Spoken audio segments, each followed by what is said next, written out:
Thrustmaster has finally revealed a new bundle aimed mostly at console players. For 499 euros, this package includes everything you need to start racing on your PlayStation or PC.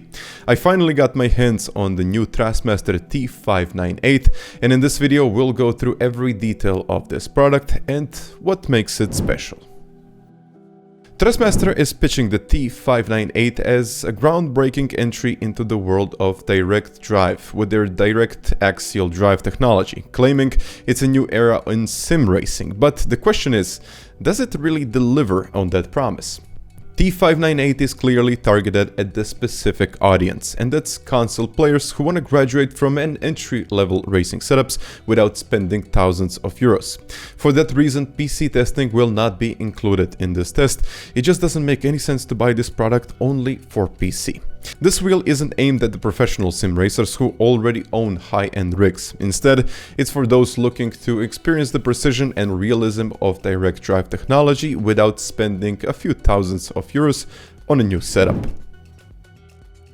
Thrustmaster is introducing something new with the T598, and that's direct axial drive. Unlike traditional direct drive wheels, the T598 employs an axial flux motor. So, what does that mean? The motor is designed to be more efficient, requiring less copper and cooling while delivering 5 Nm of consistent torque. A lot of brands promote their bases with 5, 8 or maybe even more Nm, but rarely they specify what does it exactly mean. Is it peak torque or it's consistent torque? And that is usually why some wheelbases from different manufacturers feel a lot different, even though they should have the same performance. But back to direct axial drive. It's also meant to eliminate the cogging often felt just when turning a traditional direct drive wheel when it's powered off. But while this technology sounds impressive, in practice it's not without its downsides. During testing, some of the theoretical benefits didn't translate fully into the gameplay, especially compared to the higher end wheels. But we'll go through that a little bit later in this video. At 499, the T598 finds itself kind of in this mid-ranged market. So if you're on PlayStation, the alternatives are mostly belt-driven wheels like the Logitech G923 and the Thrustmaster 248. Both, of course, have a lower price tag. For direct drive options, the FANATEC DD Pro stands out at 699 euros. It offers more torque, but with a boost kit, the price is actually going significantly higher at 799. Once you add the boost kit, the experience is a lot better, but you also start spending a lot of money. And we're just going into some completely different territories if we expand these options. There are not that many options.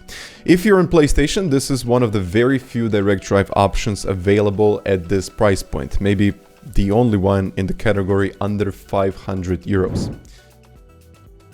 Opening of the box, and the package includes the T598 wheelbase and includes this sports car style wheel rim with perforated rubber grips, pedals and of course table clamps for desk mounting. The wheelbase's design is tall, it's actually very tall, with a futuristic aesthetic look. There is also a small screen on the base for telemetry and calibration, which is a unique feature in this price range. And it actually looks and performs really well. The T598's build quality is impressive for this price. The wheel rim features a textured rubber grip and a laminated carbon structure, while the magnetic pedal shifters feel tactile and actually quite satisfying. I was really surprised with the shifters and their feel, something that I did not expect at this price point. The base is compatible with Thrustmaster's ecosystem, so you can swap out the rims for pretty much any of the other wheels that they have. The wheelbase is significantly bigger and taller than most other bases in the market, making it quite tough to have a clear vision of the screen without adding some unusual modifications. There is also a quick release system that allows easier change of the wheel, but with its design it's hard to say that it can compete with other QR systems out there. It's plastic, but it's functional and only takes a fraction longer to change the wheels compared to the other manufacturers.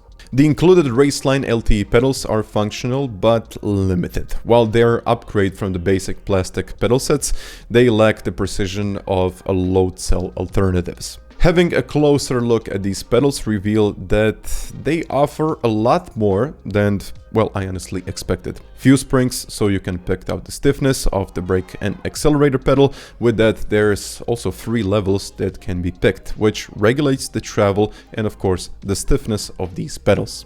The box also includes some accessories that stop the movement of the pedals on the carpet, even though I would recommend using them on the rig. Setting up the T598 is mostly straightforward, but there are a few points where I struggled. On PlayStation, the wheel works straight out of the box with Gran Turismo 7 and other major titles. However, bass still shows up as older TGT model in GT7, limiting its performance. On PC, you'll need to download the Thrustmaster's firmware update tool.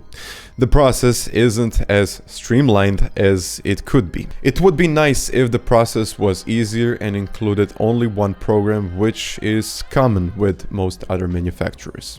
Cabling is also another point that I would like to make. Setting the pedals requires 2 connectors going into the pedals instead of just one, which is once again a case with most other manufacturers.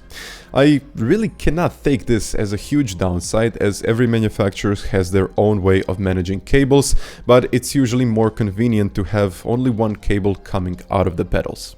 Another struggle for me was mounting the pedals on the tray.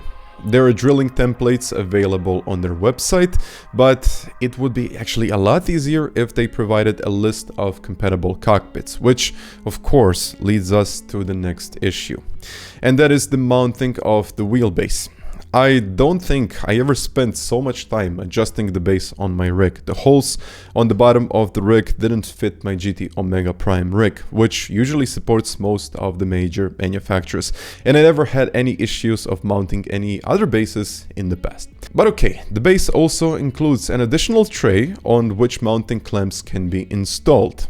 But the problem is that the wheelbase is pretty big, and installing the clamps doesn't leave much room for the legs beneath the base. So in this case, you'll need to find another way of mounting this base, it's just having no room for the base and having a full vision of your screen. So in the end, I got back to using only 2 bolts and tightening them to the rig using the table clamp accessory, but I had to remove the rubber stripes on the bottom to prevent my base from moving around. And yes, I did try to fit them, and I tried the best I possibly could.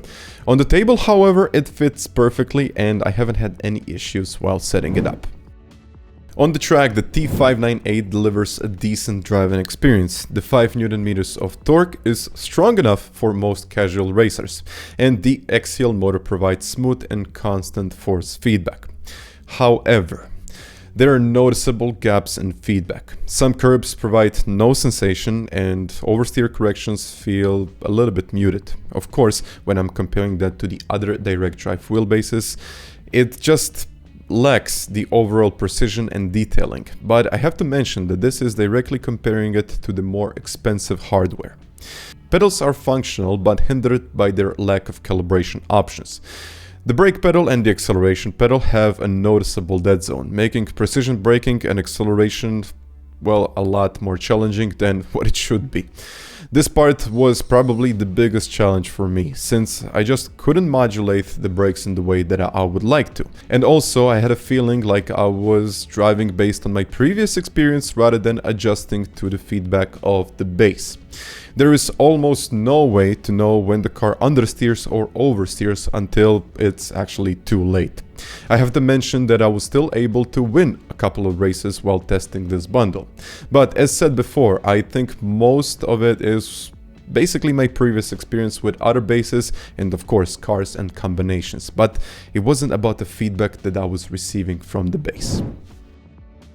The T598 isn't without its flaws, and there's actually a couple of them. So the first one is definitely heat. The base runs extremely hot during extended sessions, and the Thrustmaster recommends lowering the performance of the wheelbase to compensate for the loss of FFB over time. The base got up to 45 degrees Celsius while my ambient temp was 20 degrees, and it was a noticeable drop in performance. I would say that it's ideal to run this base at about 50% to get consistent force feedback in longer sessions. And of course, another issue was the motor that produces a low frequency hum that can be distracting, especially if you're not using headphones, not to mention that almost every rotation of the wheel is felt through the shaft.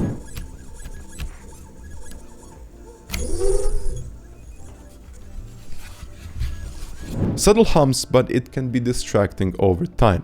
In certain scenarios, the wheel wobbles uncontrollably, and Thrustmaster has even updated the base with the latest firmware, but it didn't solve anything. The base oscillates a lot when the player isn't holding the wheel, and no matter the settings I tried, it was always the same. So keep your hands on the wheel and just don't let go. Also, the lack of calibration options is a big downside, because the pedals have a lot of potential, but with a dead zone like that, it's really hard to extract the maximum out of them. To put the T598 to the test, I completed 10 laps on the Kyoto driving park Yamagiwa in Gran Turismo 7. While the lap times were competitive, the consistency wasn't. The pedal dead zone and the force feedback inconsistencies made it very challenging to maintain a steady rhythm. In contrast, I would say a higher end setup like a FANATEC GTDD Pro delivered very smooth inputs and, well, tighter gap in between the lap times. But I have to mention this, I actually achieved a better lap on the T598, but the consistency just wasn't there. So I tried to be as consistent as possible and, well, drive it on the limit. So, in the end, should you buy the Thrustmaster T598? For $499, it's a solid entry point into the world of direct drive racing. It's well built, compatible with Thrustmaster's ecosystem, and provides, I'm gonna say, a solid experience for PlayStation users. However, it's not without its shortcomings. The lack of pedal calibration, oscillations, huge bass, and software quirks might frustrate experienced users. But I asked myself, what else is out there on the market in this price range? And the answer is nothing. This is the only direct drive priced at 500 euros, which is compatible with PlayStation.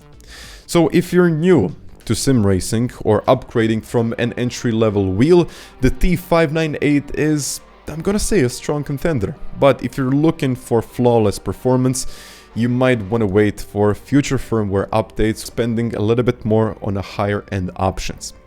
So in the end, guys, please let me know what you think about this product down in the comments, and well, in the end, what do you think about this one? So once again, thank you very much for watching this video, and of course, until the next time, bye.